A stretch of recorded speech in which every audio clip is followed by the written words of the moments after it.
কেমন আছো বন্ধুরা বলো? আশা করি সবাই ভালো আছো, আমিও ভালো আছি। এই যে আজকে আমি এঁচোড় আর আলু ভাপিয়ে নিলাম। আর এই যে চিংড়ি মাছ, একটু চিংড়ি মাছগুলো একটু বড় বড় আছে। এই যে চিংড়ি মাছ দিয়ে এঁচোড় আলু চিংড়ি দিয়ে একটা তরকারি করবো, দেখতে থাকো কেমনভাবে করি। ঠিক আছে, চলো রান্নায় ফিরে যাই। গ্যাস জ্বালিয়ে দিলাম, তেল দিয়ে দিচ্ছি। কী করবো, ওটা একটু ভেজে তুলে নেবো, সেই জন্য তেলটা দিচ্ছি, তারপরে রান্নাটা করব। তেলটা গরম হতে থাক। তেল গরম হয়ে গেছে, এবার এটা ভেজে নেবো একটু।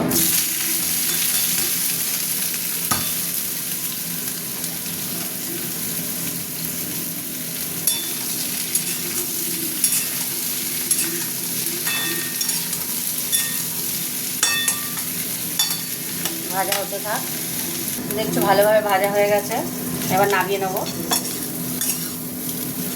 গ্যাসটা কমিয়ে দিলাম, এবার নামিয়ে নিচ্ছি। আচ্ছা, ওই কড়াটাই বসিয়ে দিলাম, আমি সর্ষের তেল দিয়ে দিচ্ছি। সর্ষের তেল দিয়ে করবো, সর্ষের তেলের টেস্ট হয় তো। তেলের মধ্যে একটু মিষ্টি দেবো। তেলটা গরম, তেলটা গরম হবে।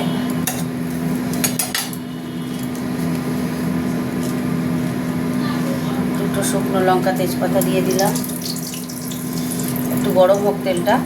তেল গরম হয়ে গেছে, পেঁয়াজগুলো দিয়ে দিলাম।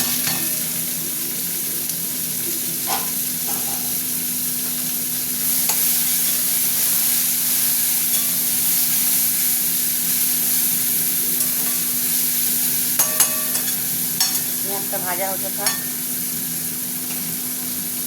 এবার আমি চিংড়ি মাছগুলো দিয়ে দেবো।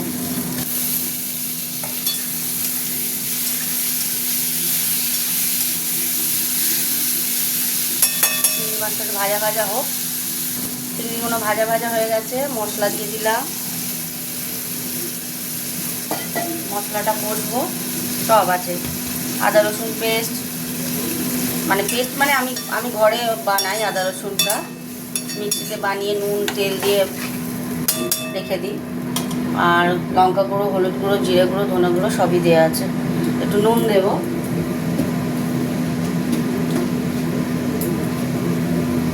নুন দিয়ে দিলাম অল্প করে। এটা কষা হতে থাক। টমেটোটা দিয়ে দেবো। টমেটোটা আমার সিদ্ধ করা ছিল, টমেটোটা এর সঙ্গে সিদ্ধ হতে থাক। এবার আমি সবজিগুলো এগুলো দিয়ে দিলাম, এঁচোড় আর আলুটা। কিছুটা কষা হয়ে গেছে, এবার এঁচোড় আলুটা দিয়ে কষবো। দেখছো চিংড়ি মাছগুলো, দেখছো কত বড় বড় চিংড়ি মাছ। বড় বড় চিংড়ি দিয়ে এঁচোড় করতে ভালো লাগে, দেখছো তো, বেশ বড় বড় চিংড়ি মাছগুলো। এখন ভালো করে কষতে হবে, কষা হলে জল দেব। হতে থাক। মশলা কষা হয়ে গেছে বন্ধুরা, দেখতে পাচ্ছ তেল ছেড়ে দিয়েছে। এবার আমি দিয়ে দেবো একটু জল, একদম জল দিয়ে দিলাম।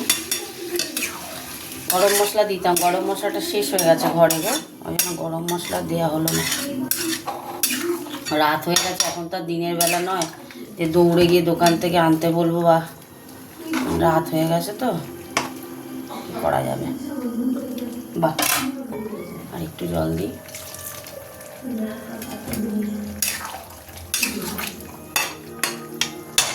হতে থাক।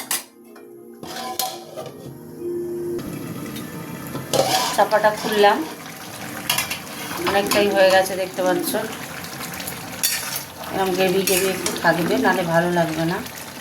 এঁচোড় এই যে সিদ্ধ হয়ে গেছে, এঁচোড় এই যে পুরো গলে গেছে এঁচোড়, দেখতে পাচ্ছ। আলু তো হয়েই যাবেই। তো আজকে রান্না কমপ্লিট আমার। চাপা দিয়ে গ্যাস অফ করে দিলাম। চলো তোমাদের সাথে একটু কথা বলে নিই। তাহলে এঁচোড়টা রান্না করলাম, দেখলে বড় চিংড়ি মাছ দিয়ে। এইভাবে তোমরা রান্না করবে, কমেন্ট করে জানিও কেমন হয়েছে। গুড নাইট সবাইকে, টাটা, গুড নাইট।